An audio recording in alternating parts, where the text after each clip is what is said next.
Praise Jesus. Bwana Yesu asifiwe. Another beautiful day to glorify the Lord. So as you can remember, in the past few lessons we had studied the 5 principles of guy-guy relationships, and today we are going to be talking about something new, a new chapter known as bitter fruits. Tutasoma the consequences of your actions mainly in this chapter. So we are going to talk about the bitter fruits, the fruits that you reap after you engage into sex. Most young people ask counselors, what do you think about sex before marriage? Wanaulizanga hii with the mindset that they want to know the reasons why sex before marriage is bad. Wanataka kujua mbona watu husema sex before marriage ni mbaya, yet I don't see anything wrong with it. But what they don't get is all these consequences sum up to something one. What you get out of it is not worth or it does not stand out for what you will lose once you engage in it. Yani chenye utapata, like the pleasure you will get the moment you engage into sexual intercourse with a person or you become physically intimate with a person, it's not worth what you will lose. Uta lose something very big. Now, it is not worth just a few minutes of pleasure. So here we will be talking about the consequences of engaging into sexual immorality. The first consequence is that you'll get diseases. You're going to contract infections and diseases. Sex before marriage opens doors to diseases and everything. According to research, national prevalence in Kenya of people who have these infections rates about 22% for both men and women. There are 3 major diseases, that is syphilis, gonorrhea, and chlamydia. For most of us, we know about syphilis and gonorrhea, but maybe tunajua kuhusu chlamydia, but not that much. But chlamydia is an infection. It is like an infection which is caused by a bacteria called Chlamydia trachomatis. This bacterium is also known, this disease is also known as the silent infection kwa sababu huwezi notice kwa mtu, because 70% of the women and 50% of the men show no symptoms. It is a very common, it is curable, but also it is a very bad infection. I mean, it affects you. According to research, the rate of people who have these infections, that is gonorrhea, syphilis, and chlamydia, is said to be 1.8% for the self-reported cases. Yani wenye wamejisema wako nayo. However, au ni wenye wamejisema. According to clinic databases, 75% of people have tested for these infections. Kumaanisha, kama ni 1.8% yenye ni self-reported, 75% wametest. Na out of this 75%, very high chances kuna positive. Hence, there are very many people out there with these infections.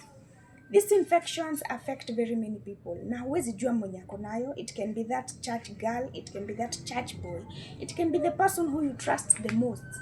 Ule mtu unaona msafi, mtu huwezi jua ni nani ako nayo.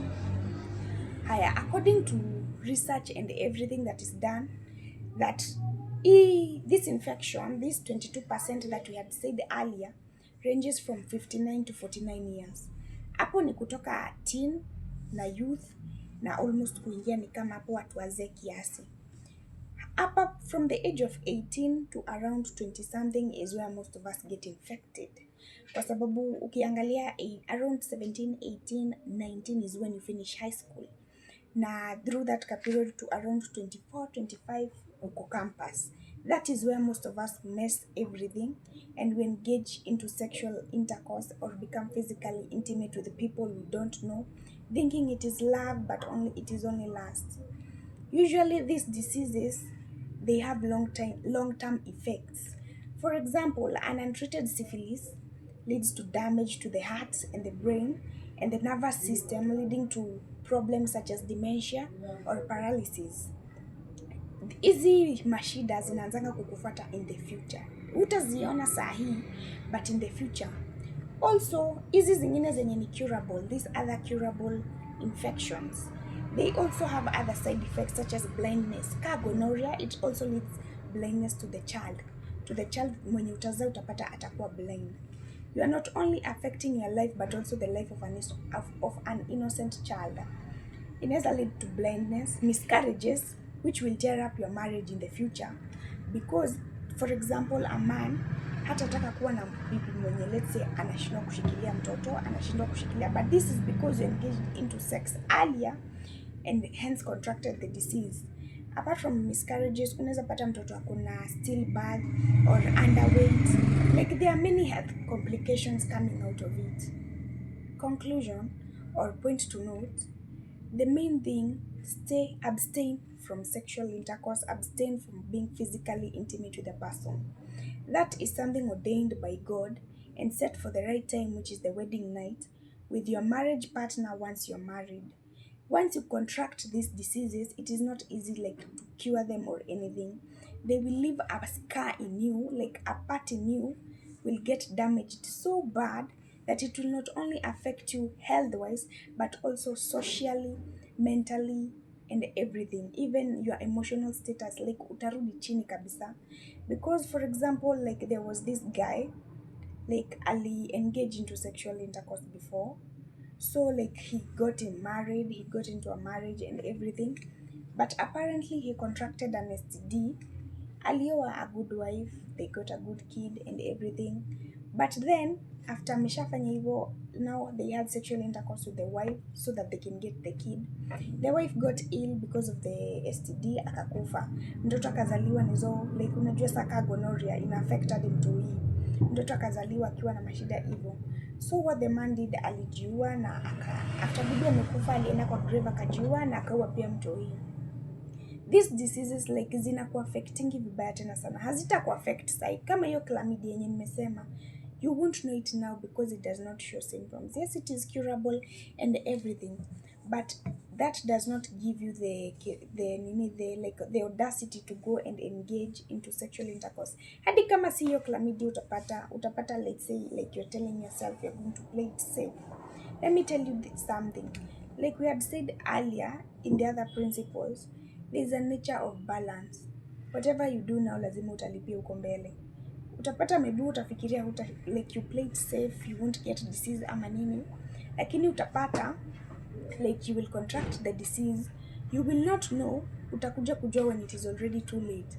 For example, for a girl utakuja kujua like you can't give birth because your uterine walls zote ziko damaged by the disease. Like you cannot even hold a pregnancy, hence you get miscarriages very bad. For the men, these diseases also affect the men because they lead to infertility. Ni kama HPV. HPV, it is not recognized very early kwa sababu in men, like the virus is carried by men, but it works in women. How? Because it goes to the womb and it starts eating your womb slowly. So let's say for the next 10 years, some 15 years, the time you get married, your womb is already damaged.